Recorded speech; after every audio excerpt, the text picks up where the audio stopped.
Is weird, odd, strange, or just plain bizarre is really your cup of tea? Then the Golden State Media Concepts Weird News Podcast will give you that fix. Can't believe it? Well, listen for yourself as we deliver the strangest news you definitely won't find on CNN or Fox. It's the Golden State Media Concepts Weird News Podcast.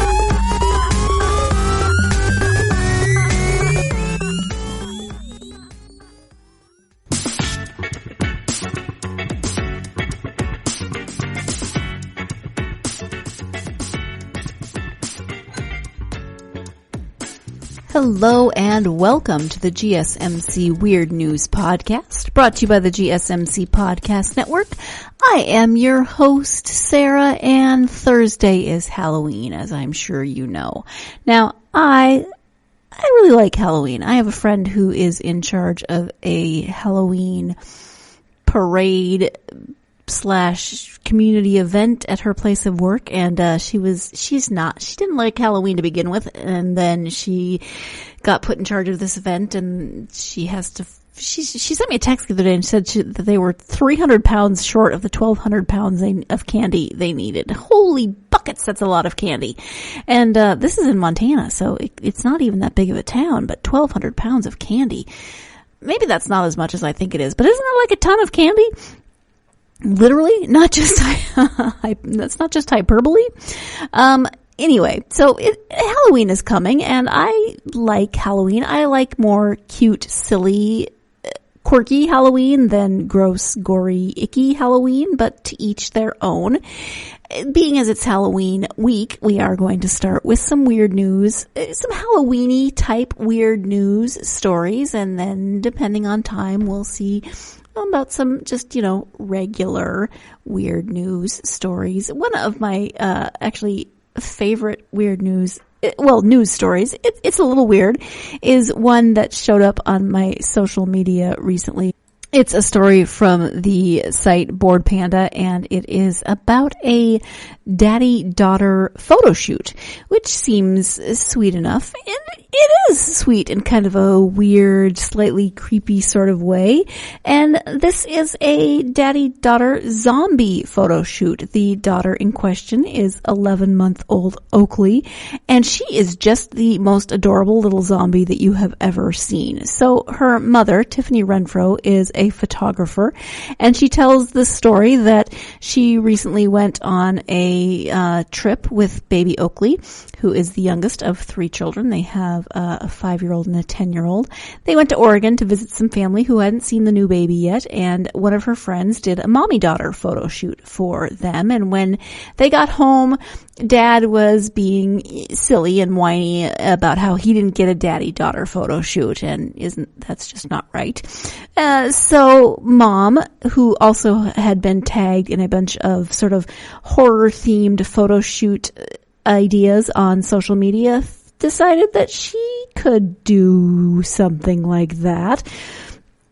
She is, as I said, she's a photographer, and her family also really likes horror movies. Her husband apparently has a Michael Myers mask that he wears. She jokes that he wears it to bed sometimes, but he's a big fan of Michael Myers and horror movies, and their kids are as well. In fact, he and the 5-year-old like to watch Walking Dead together.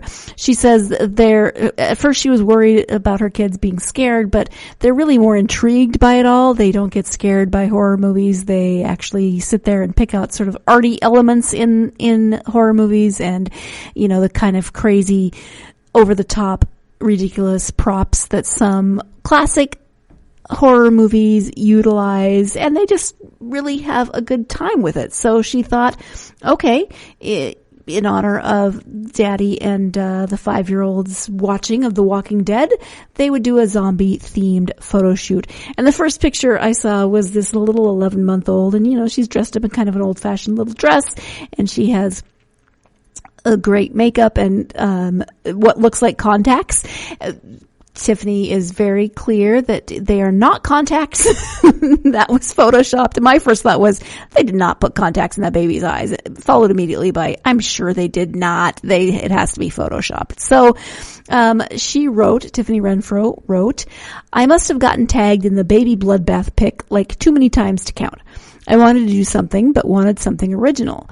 Plus, Daniel was a little salty, like margarita rim salty, that I got a mommy and me session while visiting family and friends in Oregon. So here it is, his daddy-daughter session. Scroll through them all. Michael Myers might just rescue this sweet zombie baby. So in addition to the zombie photo shoot, Michael Myers does make an appearance, but I am pretty sure baby zombie Oakley will take Michael Myers in this case. She writes, no babies were harmed in this process. No contacts were used. Eyes were edited. Although it makes me giggle because trying to picture putting contacts on an 11-month-old is hilarious when I can't even wrangle her to change a diaper some days. No babies were scared in this process. Our children are used to the mask, the Michael Myers mask. Daddy wears it to bed practically. They are used to dressing up, and Oakley is no different. Although she is intrigued by everything, she is not scared. If anything, she was mad I wouldn't give her all of the gut goodies. Yeah, there's a picture of her eating her father's hand, supposedly. Tiffany says she made all of the guts and body parts were edible, so it's okay that she was eating her daddy's hand. Caden, who is 10, and Gib, who is 5, were also behind the scenes helping. All props were edible, made by yours truly. She said, add me at Tifflin Photography. My only dream out of all of this is to reach Ellen DeGeneres. Heart emoji, laughing emoji. Daddy and Caden love The Walking Dead, so anything to do with them would be their dream. Oh, I guess it's the 10-year-old who watches The Walking Dead, with my apologies. Daniel wants to be the next Michael Myers. Gibson and Oakley's dream is to just have some more Duncan Hines cake. Oh, and the pictures are creepy. There are pictures of Dad with his supposed guts spilling out, and baby zombie just kind of sitting there staring creepily or, investigating. The headline cracks me up because it says, zombie, let's see, what does it say? I want to get it right. I have to scroll up. Mom turns her baby into a zombie for a horror photo shoot, and the kid absolutely nails it. And when I first read that, I thought, well, she's a baby. What is she possibly doing? No, this kid absolutely nails it. She is the most adorable, creepy little zombie baby you've ever seen. And, granted, Mama takes some very good pictures, and I'm sure she waited till just the right lighting and stuff, but the baby's expressions are hilarious. And then she is actually, she's sitting next to gross dead Dad with his guts coming out and eating parts of him, and she picks up his hand and starts nibbling on that. Then later on, Dad wakes up and he is a zombie as well. Oh no, because guts are spilling out. There was no headshot. The baby's face is just cracking me up. Sorry, I know you can't see what I'm looking at, but then Daddy's a zombie, and then they put on the Michael Myers mask, and so baby zombie is sitting in the woods, and you can see a blurry shape behind her. As it gets closer, you see that it's Michael Myers, and then Michael Myers with his knife picks up the baby, but I'm telling you, the baby is going to win this contest. She's just going to bite Michael Myers, and that will be that. Zombie, I don't know, zombie Michael Myers worse? Probably. It is adorable. It's a little bit creepy, but that baby, it's true. The headline, the headline actually captures it. The baby nails it. Mama actually nailed it. I know. Mom did some wonderful photography. I don't think that this is necessarily a photo shoot that I would like for my house. This isn't a picture these aren't pictures I necessarily want to put on my piano or my mantle. But they are artistic. They are beautiful in a creepy, eerie sort of way. And, even as a zombie, that baby is absolutely freaking adorable. So you should definitely, if you're interested, Google them to find or to see for yourself, rather than just listening to me describe baby zombie eating her daddy's guts and looking adorable while doing it. So we're going to go ahead and take our first break of the podcast. And when we come back, more zombies, this time riding bikes. Stay tuned. You're listening to the GSMC Weird News Podcast, and I'll be right back. Check out the show built around the women of MMA. From the UFC to the extreme cage fighting, we got the fights covered. Listen. It's the Golden State Media Concepts Women's MMA Podcast. The latest news of upcoming fights, discussions of previous matches. Join us as we talk to and about the biggest names in women's mixed martial arts, past, present, and future. When it's the women's fight game, you know where to listen to. The Golden State Media Concepts Women's MMA Podcast.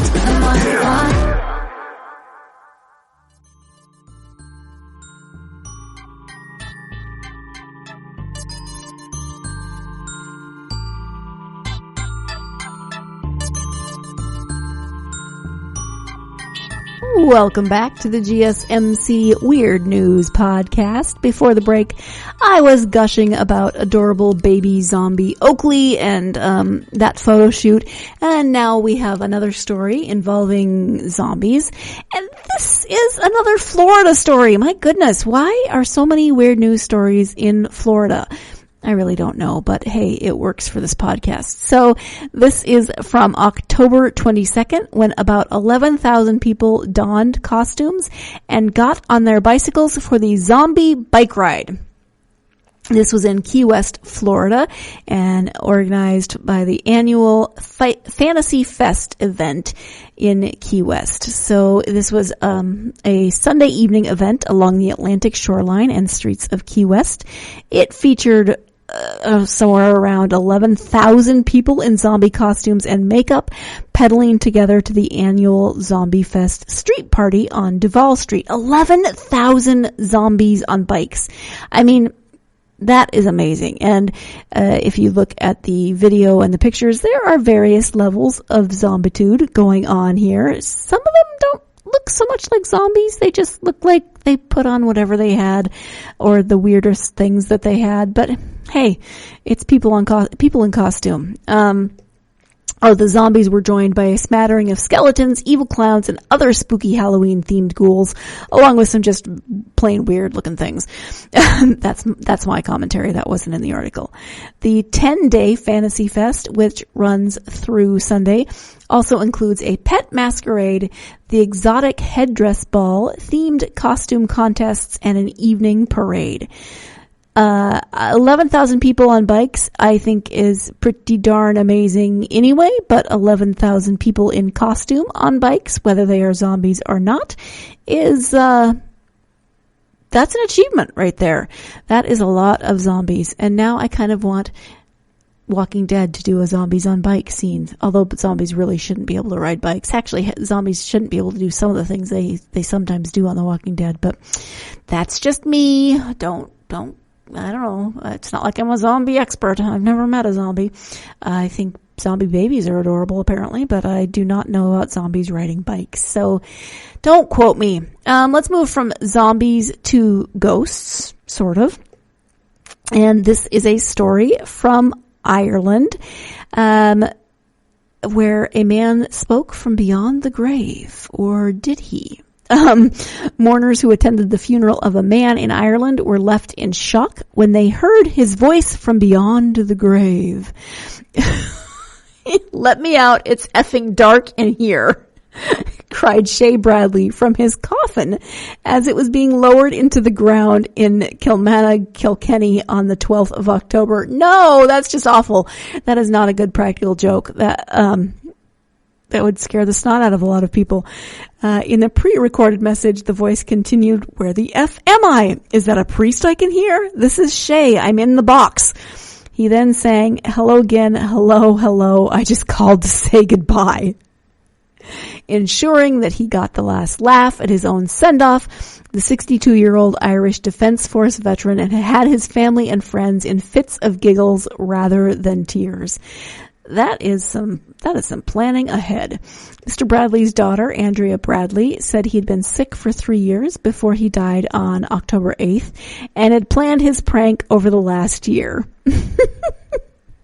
That's a good sense of humor, and also just, wow, lucky nobody had a heart attack or anything. His daughter told Sky News he was always full of life and he was big in stature, but even bigger in personality. Wow. I've done some funerals, and hopefully the priest was in on this, because if I were doing a funeral and all of a sudden a voice started coming from the casket, I don't know how I would have reacted. I mean, would I have laughed? Would I have screamed? I don't even know, but it's a good prank. Not sure how I would react, and it sounds like the mourners got a kick out of it. It doesn't seem like anybody was too freaked out, so they, either they knew about his wacky sense of humor, or they are used to voices coming out of caskets at funerals. I don't know. It's Ireland. They have more supernatural stuff, right? All right, haunted houses. Are you a fan? I am not. I realize that they're fake, but I still don't like things jumping out at me. It's more of the I know it's coming kind of thing, so I work myself into a panic in the process.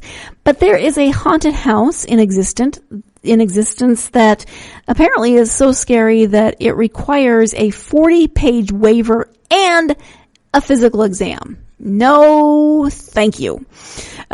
This is in Tennessee, and it is billed as the scariest haunted house in the world. It does require that 40-page waiver. You're required to pass a physical and undergo a background check, and no one apparently has ever finished the attraction. Wow. That's got to be so boring for the people at the end, the actors or whoever you've got in the end. Nobody ever finishes it, so they're like, well, here I am, waiting to scare people. Never gotten to do it. So Russ McCamey, who is owner of McCamey Manor in Summertown, said the price of admission is only a bag of food for his 5 dogs, and the prize for finishing is $20,000. But no one has ever collected the prize money. Wow, a bag of dog for his 5 dogs, a bag of food for his 5 dogs. Okay, not bad. Interested visitors must first complete a sports physical, sign a 40-page waiver, pass a drug test, provide proof of medical insurance, and prove they are at least 21 years old. The visitors must then watch a 2-hour video called And Then There Were None, which features footage of every visitor from July 2017 and August 2019 quitting before the end of the experience. Visitors leave by uttering the code phrase, "You really don't want to do this." McCamey said the key to inspiring terror is a mind game that relies on hypnotism to have visitors tricked by their own minds. He said each experience is video recorded to prove to visitors and authorities that nothing illegal took place. When I use the hypnosis, I can put you in a kiddie pool with a couple inches of water and tell you there's a great white shark in there, and you're going to think there's a shark in there, he told WFLA TV. Okay, so it sounds like there isn't some sad little actor at the end wishing that he or she could actually scare someone.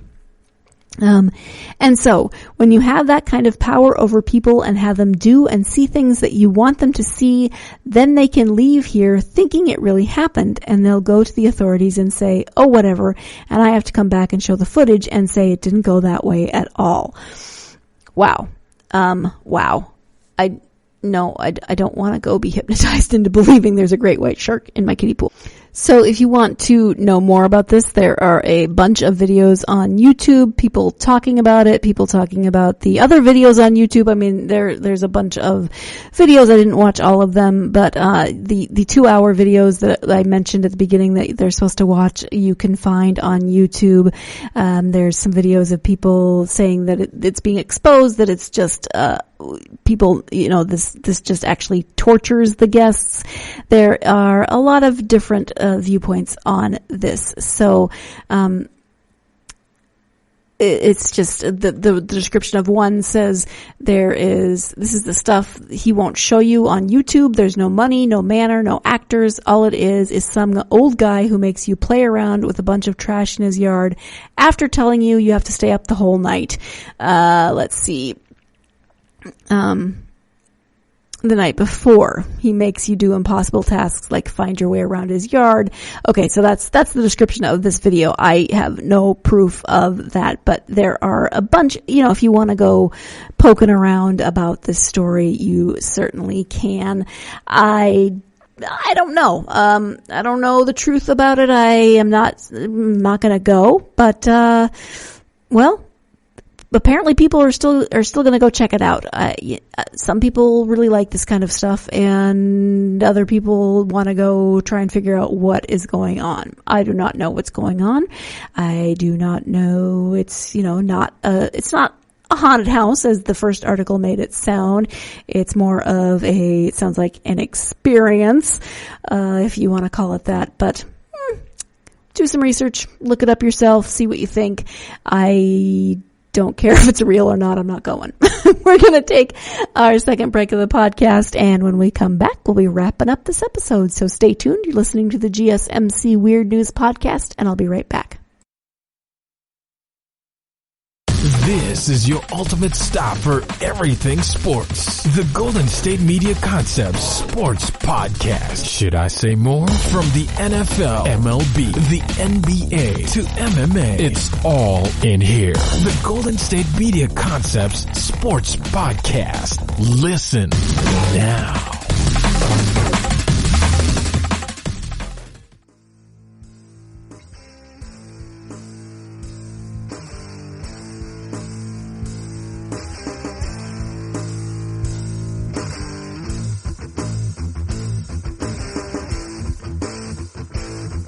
Welcome back to the GSMC Weird News Podcast. We are talking about some sort of Halloween-related stories on today's episode. This next story is not exactly Halloween. Well, I mean, it's sort of Halloween fall related. You know how everything this time of year is pumpkin spice. There's pumpkin spice lattes, pumpkin spice, cough syrup. I don't know. Everything's pumpkin spice. But a Tennessee farmer has taken the pumpkin theme to a whole new level. He grew a 910-pound pumpkin, first of all. I find that to be really, really amazing.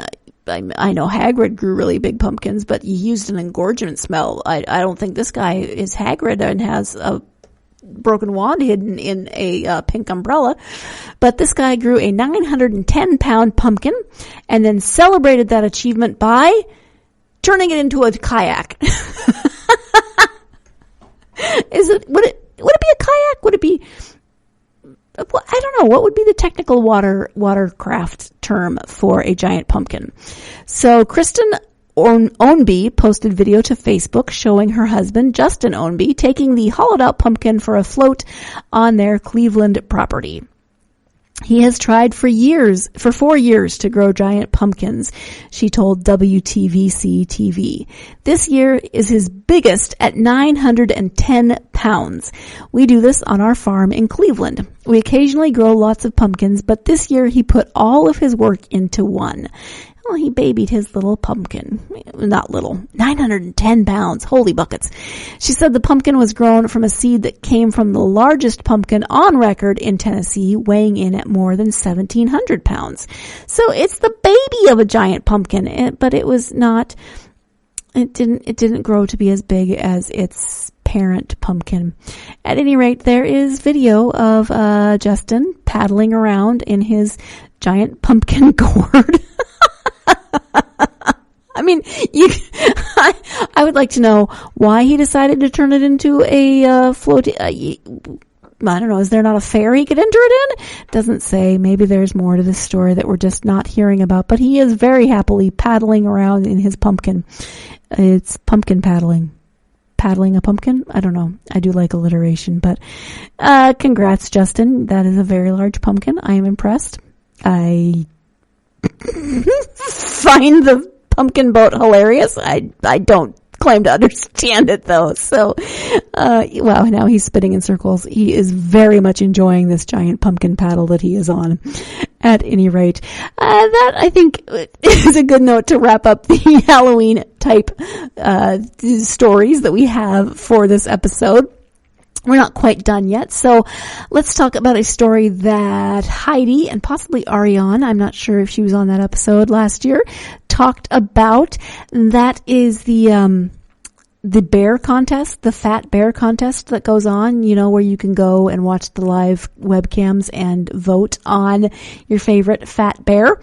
Well, the winner this year has been announced. This is in Katmai National Park in Alaska, and they ask people to come and vote for their favorite fat bear. This time of year, bears are preparing to hibernate, so they are trying to get as fat as possible. And you can go and then vote for your favorite. Oh, I know bears aren't cute. Bears are deadly, and they can kill you and eat you. But for some, I don't know, pictures of big fat roly-poly bears, they are sort of cute as long as they're on the internet and I'm not facing them out in the actual wilderness where they could kill me. A bear compared to the Michelin Man has been crowned this year's winner of the Fat Bear competition. And of course, this bear has become an internet sensation because that's what happens when you win this contest. You become an internet sensation. All the bears are hoping to do it. Katmai National Park and Preserve in Alaska asked people to vote on its Facebook page for their favorite rotund grizzly.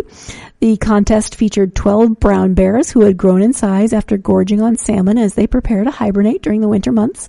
After more than 187,000 votes, a grandmother bear called Holly was announced as the winner of the contest. Good job, Holly.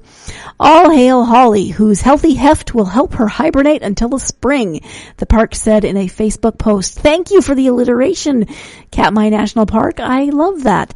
Long live the queen of corpulence. Oh, see, they're not fat shaming Holly. She needs to do this for survival. Katmai Park Ranger Naomi Boak, who managed the competition, said, "She's just a great bear. When she doesn't have cubs, she looks like the Michelin Man." Oh, poor little. Bears typically lose about a third of their body weight during their winter sleep, so the body fat they take on in the summer and autumn is crucial to their survival. Katmai Park is heavily populated with salmon along with different types of berries. Female bears typically put on about 600 pounds before their sleep. Wow. Holly is well known to fans of the park and has been seen on its bear cam by millions of people. She previously adopted a cub which had been abandoned by its mother, something which is rare among the species, prompting Miss Boak to nickname Holly Supermom. The number of votes during this year's Fat Bear contest was 3 times that of last year's contest. So it's definitely gaining in popularity. I never remember it until it's announced, and then I go and look at the winner. But next year I should try to remember earlier so that I too can go vote for my favorite fat bear. Because they're cute. I know that they're not. I know. You don't have to tell me that they are dangerous, but they're also cute. Last story of this episode. And, there's all kinds of stories about people returning really, really, really overdue library books. In fact, Shel Silverstein even wrote a poem about overdue library books. It goes something like, what do I do? What do I do? This library book is 39 years overdue. I don't remember the exact year. I admit that it's mine, but I can't pay the fine. What do I do? What do I do? That I may be remembering that incorrectly, but it's something along that line. Well, this is a California woman who was cleaning out her study and found a library book that her mother had actually checked out 74 years earlier. And she returned it. 74 years ago, they did not have computers. They were not on an automated system. So I wonder if there's even records of this. This was in Berkeley, and Berkeley Library, I used to have a Berkeley Library card. Anyway, Berkeley Library workers said they were surprised when Jean Durham brought in a copy of Sir Walter Scott's Lady of the Lake that her mother had checked out in 1945. My mother did buy some books, but mostly she came to the Berkeley Public Library. We were always surrounded by books. Library officials said there was no fine, as the facility did away with late fees in 2018. Oh, no late fees. How do they get books to be returned? I don't even know. Interesting. So no fine. Well, I mean, really, how can you even calculate a fine for a book that's 74 years overdue that they probably didn't even remember had been checked out 74 years ago. But hey, that is an old book, and if it's in good condition, then they don't even need the fine because now they have a potentially, I have no idea. I don't know. It's not a first edition. It's been checked out, so it's probably not in the best of condition, but it's still old. It's still a book that is possibly worth some money. I don't know. The story's good anyway. I love libraries. I love checking books out of libraries. I grew up loving the library. I will love the library for my whole life. My dad is a retired librarian, so I am just happy when books are returned. And I actually watched a video the other day. That would be a good weird news story. I'll have to remember that. Librarians making up songs. One of them was, this one was to, was it? Oh, now I can't remember, but it was all about returning your books. And it was very cleverly done, but I can't remember which song it was covering because I watched a bunch of them. I'll have to look that up for you and put that on another Weird News episode. Thank you so much for joining me for this Weird News episode. Our next episode will be on Friday, of course, and I don't know. Maybe there will be some more weird news of a Halloween theme that happens over the week. There probably will be. So join me on Friday and we'll be talking about weird things, whether they're Halloween related or not. In the meantime, have a great week and stay weird.